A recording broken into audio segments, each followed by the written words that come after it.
There's a measles outbreak in Texas right now, and there's been up to 48 cases as reported by the Texas Department of Health. So I'd like to make this video today for those people who would like some facts about vaccinating your children, or those of you who perhaps are now in a position to vaccinate yourself in adulthood. Measles used to be thought of as a childhood disease until vaccinations came along. Now we have greater numbers of people who over the years have not been vaccinated, and we're finding that teenagers and adults can also be affected by measles. Now, why is measles so important? It is potentially fatal. Okay, let's just not beat around the bush. Potentially fatal at any age. Going through measles is not fun. There is very high fever, cough, diarrhea, also very important complications we need to discuss. Pneumonia, right, that in and of itself can be potentially fatal, and encephalitis is inflammation, infection of the brain. Those persons who do survive encephalitis may never recover fully, as the brain is extremely sensitive to an inflammatory process.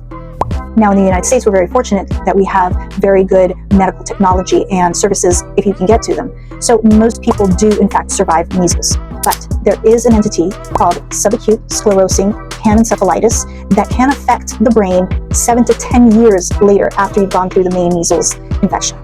So again, my job as a doctor is to provide true factual information so that my patients or anyone out there can benefit from being informed as you make decisions about yourself, your own health, and the health of your family.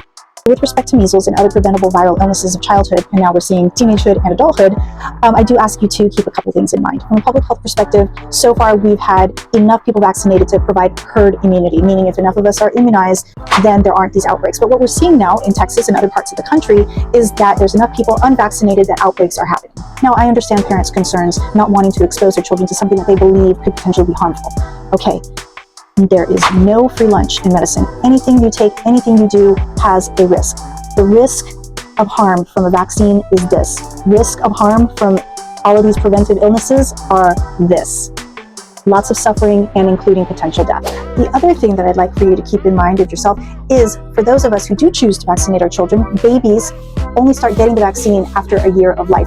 That means should you choose to get vaccinated or vaccinate your children, you are actually helping all of those little less than 1-year-old babies be protected by herd immunity. That makes you a public health hero. If you are making these decisions about your family or about yourself, please seek out your doctor, get more information, reach out to us at NeuroCurious. We will happily provide you with links to reputable sources of information. We're here for you. Please take care.